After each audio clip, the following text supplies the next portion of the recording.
Welcome back, ladies and gentlemen, to episode number 396 of the Mail Right Show. We are super excited. It is our first show with a guest in quite a while. So if you've gotten tired of listening to just me and John go back and forth. No, basically, you got tired of listening to me.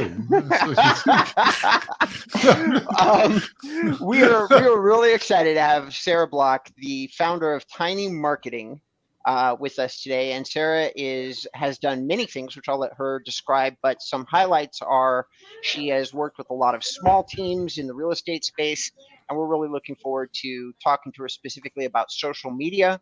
What does a social media marketing plan look in 2023? Without any further ado, Sarah, I'm going to turn it over to you, and why don't you go ahead and introduce yourself to our listeners? Yeah, so actually my very first freelance gig was with cozy.com, which is it's a website that supports real estate investors, and apartments.com bought them out. So then I ended up working with them, and I came from a family of realtors. So real estate has always been a love of mine. And so I'm stoked to talk to you. And I had no idea that I'm their first guest in a while. So I feel extra special. Yeah, well, we have not been exactly knocking down too many people's doors to be a guest. So we've gotten very busy with our own little roadmap of shows that we wanted to cover. So we're thrilled to have you. Thrilled for you to be on the show today. Thrilled for it to be episode number 396. Believe it or not, we've done this 396 times. Not all of them together, but John has done this 396 times. There's so many inappropriate ways to take that, 396 is impressive. It is a lot of podcast shows. And believe it or not, Sarah, it's not actually even John's only podcast. He runs one of the better known podcasts in the WordPress space called WP Tonic. And he just founded, because he doesn't do this enough. He isn't busy enough. He likes to talk into a mic. Yeah, he founded another podcast on learning systems or learning websites in general. Yeah, learning website. Thank you, John. You know what? Let me stop fumbling around. John, go ahead and tell people what that third podcast is. And while you're at it, why don't you introduce yourself to our new listeners? Sure, it's the Membership Machine Show, where we look at membership websites, how to market them, all sorts of really interesting stuff. But I'm the founder of mail-right.com. We're a platform. We compete against Real Geeks and Sarah Interactive, but we add the spice of real true customization through WordPress and a CRM and a load of other fantastic marketing tools. Go over and have a butcher of it, folks. You'll be amazed. Back over to you, Rob. All right. So without any further ado, Sarah, I have the burning question that I have. Burn away. Do you have something in the background? Some sound in the background? Maybe my kids. It's okay. All right. Summer break. They are in another room. Copy you. Okay. So I'm going to do this so that I I get confused with the, never mind. I have a white noise auditory issue. So Sarah, what would be the number one social media platform that you would recommend that agents focus on in 2023? Oh my goodness. So it depends on what your niche is in real estate, but in my experience, I've found that Instagram and TikTok have been really good for real estate. Mm-hmm. Now, I also work with people in the commercial space, commercial real estate, or investing, and they're all on LinkedIn. So it depends on what your niche is. Okay. So if somebody was talking to like ostensibly a social media expert, or somebody spent a lot of time building up an expertise in social media, it feels to me like your response would be, you're going to have a consultation with them, and if they really know what they're doing. Would you agree with that? Yeah. I start every client relationship with a thorough strategy before I'm like, you should do this, because it's always different and it depends on your goals and who you're trying to reach. It really, you need to start with a customer first approach. And I always interview customers to get that. And just for kicks, you've done a lot more than what we just announced you. When we introduced you into the show, we didn't actually cover all the things that you sent in to us when you introduced when we were introduced to you. You also mentioned something called the Marketing Mad Libs and the Strategic Story. What Yeah. are those about? Okay, so those are fun. Okay. Marketing Mad Libs is a workshop I do with the stakeholders within your business. And I bring them all together so we can build out your brand messaging on a page where everybody agrees. So a lot of times the problem that I see is that when there's a bunch of people working within a business, they don't talk about the business the same way. They don't position it the right way. They're always talking about it differently. But with this, you get everybody on the same page and they buy into it and you have it documented. So it's easy when you're hiring people to say, this is how we talk about the business. This is who we are. This is our personality. This is our why. Got you. So it's an exercise. It is a formalized exercise that is kind of fun, it sounds like, for people to change the way that they speak of the business. Yeah, it gets everybody on the same page. There's almost always a disconnect if you tell people this is how we talk about it rather than having them involved in the process. Got you. Okay. And then the next one was Strategic Story. Strategic Story. So that is where we build an entire marketing strategy from beginning to end. So it starts with that Marketing Mad Libs workshop. We get a good idea of what people think they are, like what's different about their business through that stakeholder workshop and what the messaging should be. But then with this, we build out a customer avatar, their journey, how the typical how you can clone your favorite customer through their journey.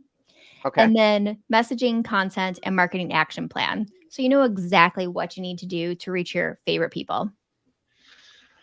Got you. Okay, so and then I'm going to ask you, I have a series of questions surrounding tools, one in particular that is a favorite of mine because it happens to do with one of my favorite entrepreneurs that left the SEO space and got into the social space and then connected the two. But before I ask that question, John, you've been strikingly silent, so I want to give you a chance before I tangent hard into something that you have your small handful of introductory questions to ask Sarah. Yeah, sure, Sarah. Is any examples come to mind where any clients that you've worked with that have done social media in a way that really linked into the two things you just discussed with Rob in a really effective way? And just give a quick outline what you liked about what you observed. Yeah. So I worked with this real estate company called Kinship, and we worked together and they identified that they tend to work with people who are buying their second home. And so we identified like this is their ideal customer. It is an affluent family who's buying their second home. And we were able to build out a strategy that talked to them. So a lot of the mistakes that I see is that we talk about ourselves on social media and everything becomes a little bit too me focused, where when you make your customer the star and you're telling their stories, case studies of how you've helped people and user stories, or I guess client stories, that is a lot more effective. And they also use reels better than anybody I've ever seen. They do an amazing job of telling stories through reels and just like making sure to document those initial walkthroughs of houses and the experience that people go through when they buy that house. All right. It's fantastic. What was the name of that company? Was it Kinship, you said? Yeah, Kinship. Okay. I love the name. I know. She and the person who owns it, like that's her vibe too. She gives out a kinship energy. So I've never had the chance to, John, you're silent, so I'm gonna jump in. I'm gonna say that I've never had the chance to actually intro this name in a full show environment, even though a long time ago John did have him on the show, but to my eternal heartbreak, it was before I joined as a co-host. And to give you an understanding, Sarah, this is years ago, because I've been here for over 250 or about 250 episodes now. That's also So a lot. that is also a lot. That is a number of years of podcasting together. This person in question is a guy by the name of Rand Fishkin. Have you ever heard the name? Yes, of course. Okay. Amazing. All right. So Rand, I'm a huge fan of him. I'm a huge fan of him because of the humanity that he takes and how much of his own personal story that he shares inside of his marketing. And whether you do agree or don't agree, he is the only guy that I follow in the entire real estate space, like on a super person, like I'm on his Twitter. I try to talk to him. I don't engage with like that on brands. Like I am not doing that with Brian Dean. I'm not doing that with Neil Patel, who are both big guys in the SEO space. I am, however, doing that with Rand Fishkin. And one of the greatest moments of my recent year was when he like acknowledged a tweet, and we kind of had a 2-sentence An conversation. interaction. Yeah, and I'm like, fangirling. So he started a company called Spark Toro. It's his most recent. Are you familiar with it? Yeah, I've Okay. used it.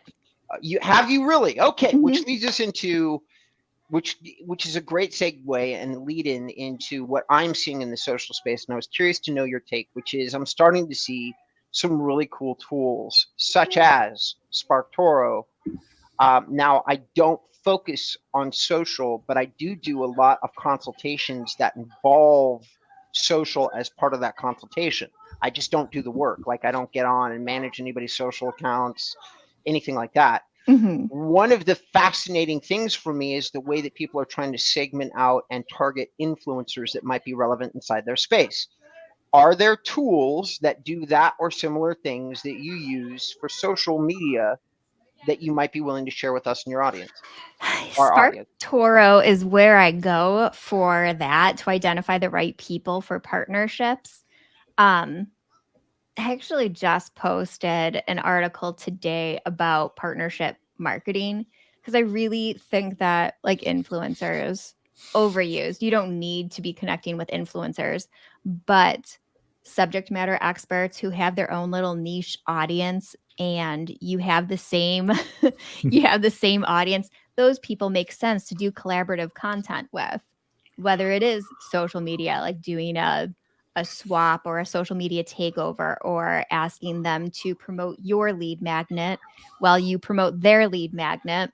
There's it makes sense to do, and you don't need to have influencer status to have success with that.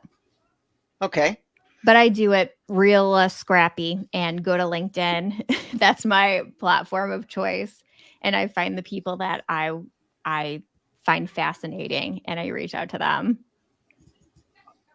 And you do that manually. You do that yourself. You're not using a tool to do the reach out. You're physically reaching out to whoever it is you're interested in connecting with. Am I reading through your comments correctly? You are. I do that manually, and I have done it with tools. Meet Alfred is one of those tools that I've used, and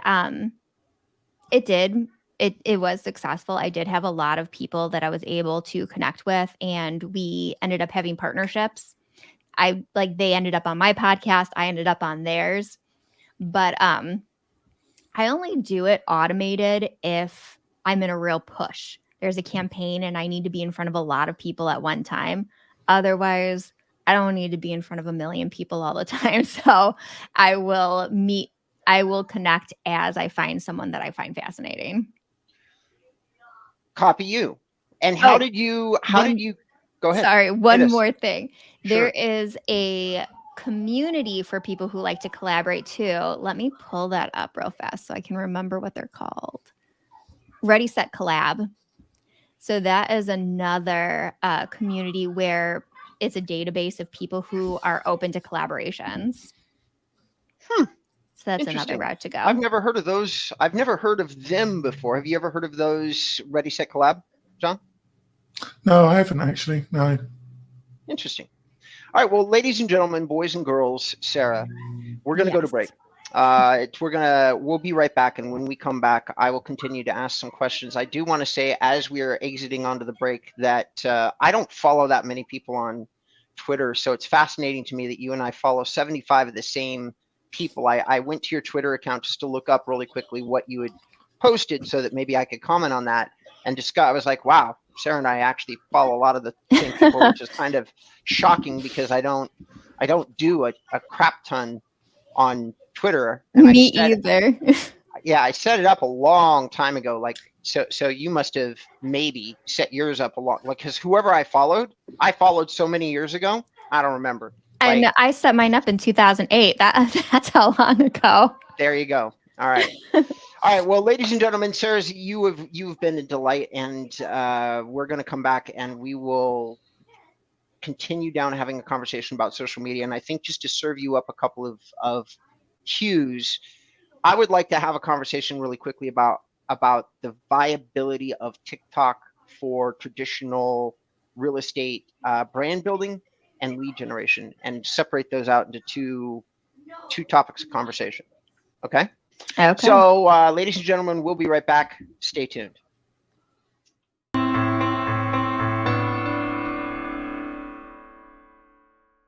Welcome back, ladies and gentlemen. We are here at episode number 396. We're with the effervescent Sarah Noel. I'm hoping I'm saying that correctly. Block.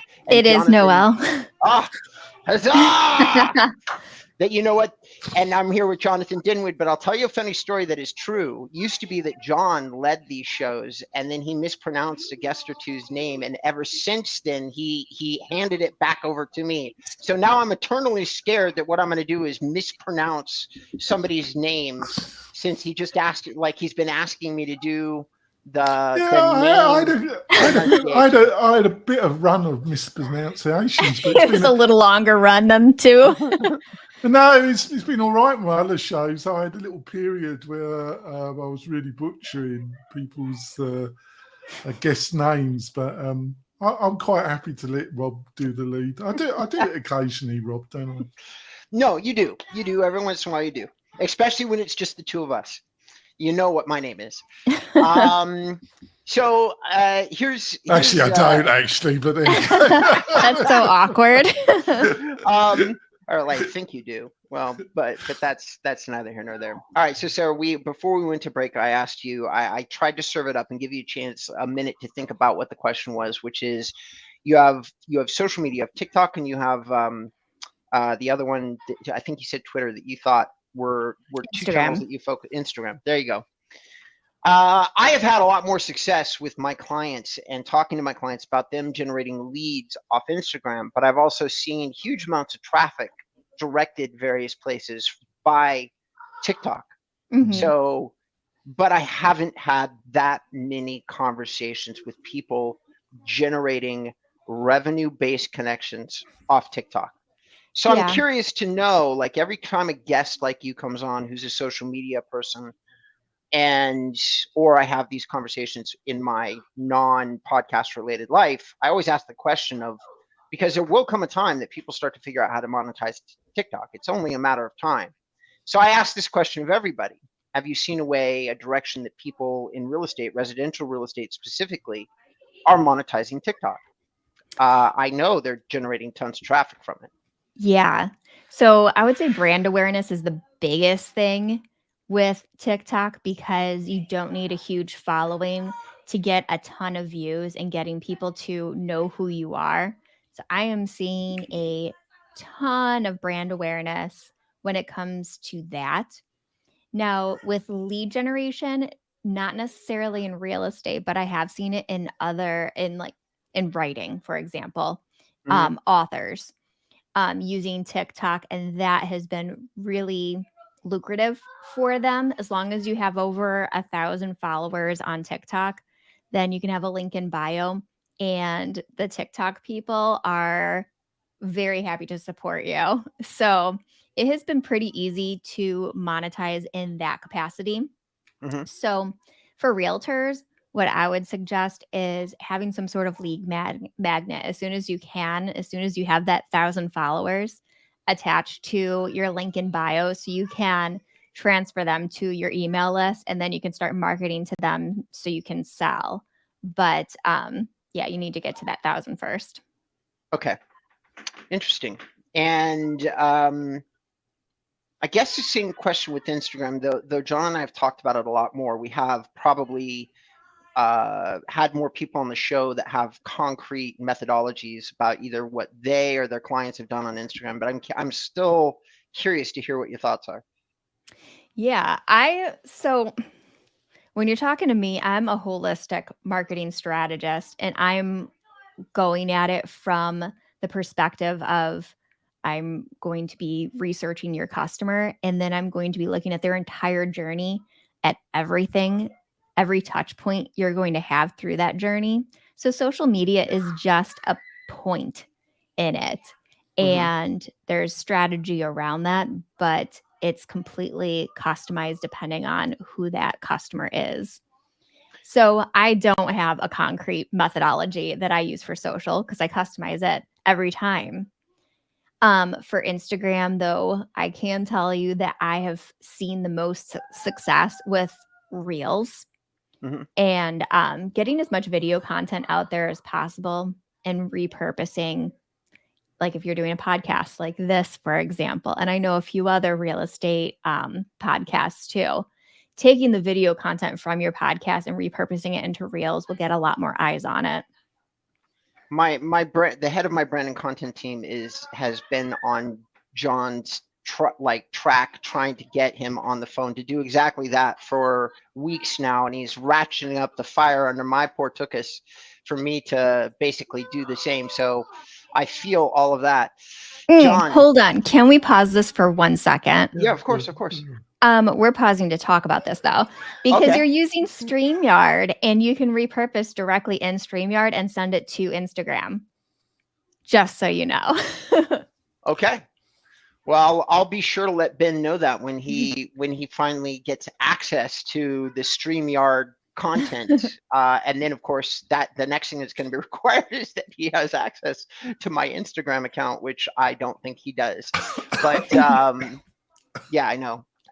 We have focused mostly on, we're more on the content marketing side and content defined by us as long form written in video blog posts. And we do tons of graphics. We've got so much money in a different part of the digital world that we have, my total social strategy has always been, let's just share any of the mega pieces of content that we do.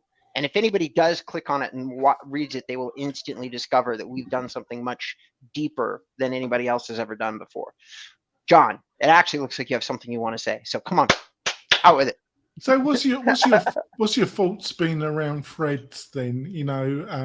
Had over 100 million join, had it reduced by almost 50%. But I think the spot where it could really work for real estate agents is using with Instagram and then getting conversations through Threads. I never really saw it as a real direct threat to X now, but I'm always going to call it Twitter. Because I think Twitter is a totally different beast, a really different vibe, a different type of audience. That's my take on it. What's your own view about Instagram and Threads? Yeah, so I was actually having a conversation about Threads yesterday, and so I'm on it, but I'm not active on it. So if you want to hear my social media philosophy, it's pick a channel, be really good at that channel. You don't have to be everywhere. And once you grow enough, you can repurpose on those others, but just create original content in one place. So I have the Threads account just because I wanted to reserve my name and everyone else was on there. But they said that Threads is like a really happy place. It's like Twitter, but happy. Well, that's the total opposite of Twitter, isn't it? Yeah, right? I call it Dramaville. That is the whole purpose of Twitter, isn't it? Drama. That's an explosion of my mind. So I think that it's good to at least preserve your name and see if it grows. But if you are in residential real estate, the general population is probably going to be slow to adapt, and it's brands that are getting on there quicker. So you're probably not going to be reaching your ideal customer on there just yet. I don't. So I've seen another number today, guys, where the engagement. So John, it went from 100 million down to 50 million. It's down to 25 million, and now they're saying it's dropping another 50% off the 25 million down to 12 million people who basically are using the platform at all. A lot of people seem to have done what Sarah did and what I should probably do if I'm really straight about it, where you go on and you reserve whatever name that you want. That sounds like a really clever strategy to me, but I don't have any intention of engaging with yet another social platform. Yeah, I don't have the energy for that. Yeah, it is a lot of work to even maintenance the platform, keep track of it, so that if you're using like a data aggregator like Hootsuite or whatever the popular social data aggregator is these days, probably the list goes on and on and on. Do you really want to try to wait for them to add another service? Do you add your content outside the service? Do you hire a human being? Like, it becomes a really complicated question in my head, because you're already posting content in many different places if you're using social at all, such as LinkedIn. I'm LinkedIn, Pinterest, Facebook, Twitter, and probably a couple that I'm forgetting, Instagram, that I'm forgetting. And I'm like, that is too much already, in my opinion. Yeah. Like too much. So Sarah, if I guess I have a slight. I'm always curious to know how, when you get on the phone with a residential, like you've obviously got a consultation process, because you've mentioned it 2 or 3 times. You said a holistic approach, and that you're basically bespoking your approach to each individual client that you speak to. All right, great. So when you are talking to somebody and you're saying small teams, who is it that you're talking to? Are you talking to really established agents who've been in the business for 20 years? Are you talking to brand new agents who are younger like yourself, who are just really savvy and they want you to be their social media guru because they're thinking that their audience or their business is out there on social? Like, who is it that you're speaking to, both from like an age and experience perspective? And I want to let you know, this is a loaded question, because I've been doing this for 15 years. And I've talked to a lot of real estate professionals, and I know who I generally tend to talk to. Because it's exactly 2 camps for me, and it's consistent. So I'm curious to know if you've got a couple of camps, and if so, if you might describe an example of one of those camps, just so that we can all get an understanding. Yeah. So in the real estate, like residential real estate space, I'm usually working with the main realtor, the person who started the business. And they have 0 to 1 person marketing department. That's where I come in and I build out their strategy, and then we build out an execution plan. My favorite clients, they serve the real estate industry. So like a real estate photography company, a company that does the floor plans and the 3D modeling for real estate. Those are the ones that I like working with a lot, or ones that buy houses, remodel them, and then sell them. I work a lot with those. Got you. Okay, interesting. John, do you have any thoughts or comments to this? Because I'm going to jump into my 2, like when you've shared your thoughts. Yeah, I think the main thing, Sarah, I don't know if you can agree with this, is I think people tend to underestimate the volume of content that needs to be produced to get a result. They tend to drastically underestimate. And if you're a busy real estate brokerage, a boutique brokerage, a small power team, you're busy with other things, because the other thing is the volume. It needs reliability to be consistently pushing out a certain level of content. And those 2 factors regularly, they tend to underestimate. And that's why, if you've got the budget or the capacity to get people to help you do that, it's so beneficial. What's your response to that, Sarah? Yeah, Actually, I think the people that do best with social media and real estate are thinking this can be content in every scenario where they are filming those walkthroughs. They're filming that day that they hand over the key to their client. Why am I blanking? What's an open house? They're filming the open houses, things like that. If you have a mindset, everything is content, and you're filming, then it's a lot easier to create content. But yeah, I'm not saying you have to hire me, hire a VA. Just think everything is content and then pass it on to the VA and they can put it together into a reel and schedule it for you. I love that. My two are as follows. The younger generation, which I get a lot of calls from, because everybody is more familiar with the language of the search engines. They understand how much happens on the search engines. They know they'd like to insert themselves someplace in the search stream organically, which is what my history and my experience is. But when it comes to the second call, those people don't tend to have as much of the revenue. They don't tend to be super experienced, and they're oftentimes not yet number one or number two in their own individual marketplace. Now, the other call that I get, and the call that pays the bills, but is actually twice as frustrating as the first call, is the older, more established agent. Now, those agents, I get calls from, they oftentimes have a credit card ready to go, and they're ready to purchase our services. However, getting them to do anything that I ask them to do is that worse to be? Yes, considerably, John. I can give you a definitive black and white answer on that. Definitively. Like, I have a client that has been 2 years, and I won't reveal online how much he's spent, but it's been a staggering amount of money. And I have asked him consistently for a 5-minute bio video that just explains the who, what, when, why, where, why of his particular career with a personal bent to it. Like, throw some personal stuff in there, right? It's been a simple request. I've given him a treatment. I've given him written instructions. I give him examples of other people who've done the same thing. So the full package, right?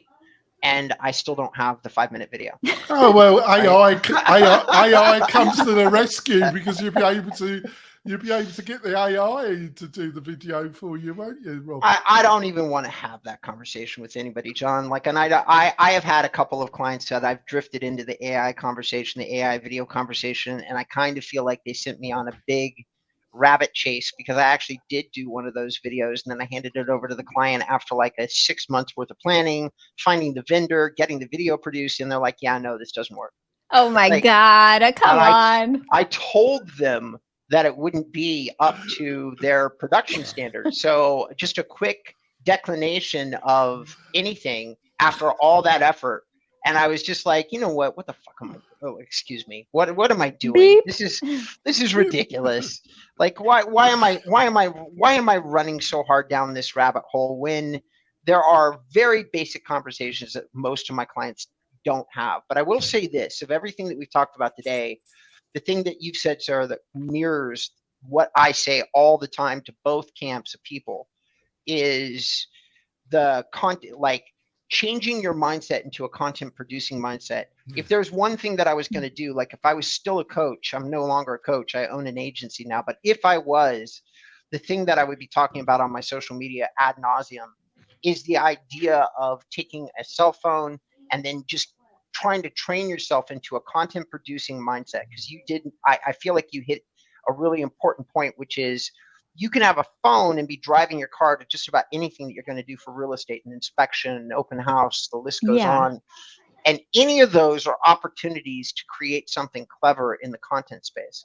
The thing is, only like a few like I belong to the biggest YouTube mastermind for real estate that's been in place for like 7 years. There's only 14,000 people that are there, but there are 2 million people that hold a license for real estate in the US right now.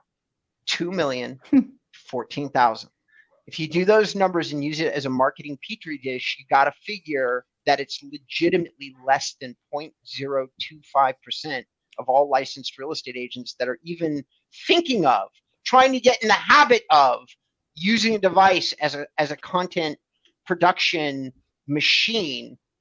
And all the never mind. All the social companies, go ahead, please save me. Along Save this me. vein, I mean, what people need to understand is the people that you are selling to are probably not thinking about, buying a house right now or selling a house right now. But when they're researching it and it's like, it's tickling in their mind, this content will move them quicker to you. It shortens the sales cycle by a lot, creating content consistently, showing up consistently. So yes, not everybody who goes on your platform is going to be immediately looking to buy a house, but when they are, they're going to think of you. One last question, and then we're gonna wrap it up. I have a quick fascination, something that I talk about a lot that deals with the psychology of social and video in particular is the idea of a connection. Like you and I are not in the same place. John and I are not in the same place. As a matter of fact, John and I have never been in the same place in all the years that we've done this. Yet I do feel like I know him. I do feel like there is a connection, almost like I would have with a personal business associate that I worked in the same space with. And what I oftentimes am trying to explain to my customers is that the connection is created specifically through video, more than the written word, even more than with images like pictures of you going, hi, like, stuff like that. Do you agree with that? Do you not agree with that? Do you have your own thoughts about? No, I 100% agree with that. It is the only way that you can meet people in person online. And you can't really get that effect of who this person is without video. It creates a stronger bond. And in, the content marketing space, we say it's know, like, trust. And that's exactly what video does, a lot faster. It gets them to know you faster. It gets them to like you faster because your personality shines through. And it gets them to trust you because you're teaching something. Brilliant. All right. Couldn't have said it better myself. So without any further ado, since you are the guest, you get to go first, Sarah. If people were to see or listen to the show, the ways that we distribute it, how would you like them to reach out or research you? Yeah, they can go to my website, my name, sarahnoelblock.com, and my podcast is Tiny Marketing. So they can see me there. Okay, and for those of you who are just listening to the show, it's SarahNoelBlock. All right, Jonathan, how would you like people to reach out to you? I'll just go over to the mel-wright.com website. We've got a load of content. We do videos every week. Got a load of articles. We're building out a load of information. And just have a look at the platform and you can book a demo with me. Back over to you, Rob.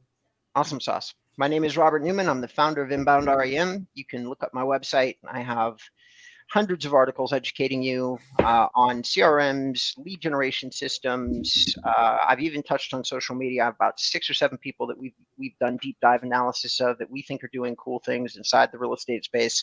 You can take a look at those people to see exactly the specifics of strategies that we think you should follow, or at least other people that have strategies that are working that we like.